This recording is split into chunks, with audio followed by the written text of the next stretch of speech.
Shalom everyone, this week we are on Parshat Vayikra, a new book we are in. Here, the third of the 5 books of Moses. Very interesting enough, by a beautiful park here in Kiryat Yovel, here in the city of Jerusalem. And one of the mitzvot we can learn about in this week's parshah is the mitzvah of the Brit Melach, the mitzvah of salt. So friends, what's going on here? We know that there's a pasuk, let's just say, in the verse that says, "And you shall salt every one of your meal offering sacrifices with salt. And you shall not omit the salt of your God's covenant from being placed upon your meal offerings. You shall offer salt on all your sacrifices." That's what's stated. Actually, interesting enough, this, let's say this mitzvah, this commandment of salt, to put on every one of your sacrifices, is repeated even 3 times, as many as 3 times. You know, establishing a chazaka. We know that there's the importance about this actual specific mitzvah in of itself.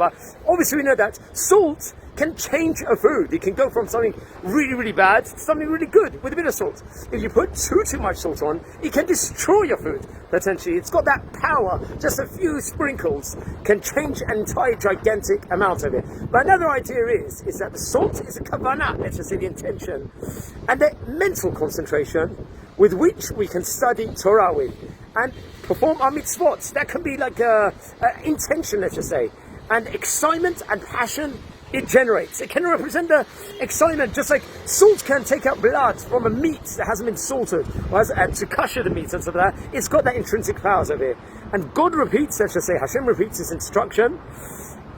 Every time the sacrifice will be on 3 times to show the importance of studying Torah, and every mitzvot that we perform that has to be infused, let's just say, with passion and excitement. And we have to recognize that every single thing that we're doing is l'shem Shammai, that we've got good, that we've got Hashem in all our minds. And it's called a covenant of sort of Brit Melach. So it's important, let's just say, to do good with this covenant over here, to learn Torah, to do, not just pray to Hashem and have Yirat Hashem in of itself, but to do it with elicity, the mitzvot in of itself, but to do it with quality.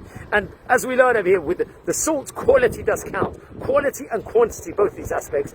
And we've got to do good quantity and have the top quality in order to serve Hashem. Bring out our Yirat Hashem to and there's the 2 treasures. There's a Ahavat Hashem, that one has in themselves, the love of Hashem, and the Yirat Hashem, because without Yirat Hashem, fear of Hashem, we can't imbue ourselves with the correct Ahavat Hashem. So wishing all a fantastic day here from the Monster Park here in Kiryat Yovel.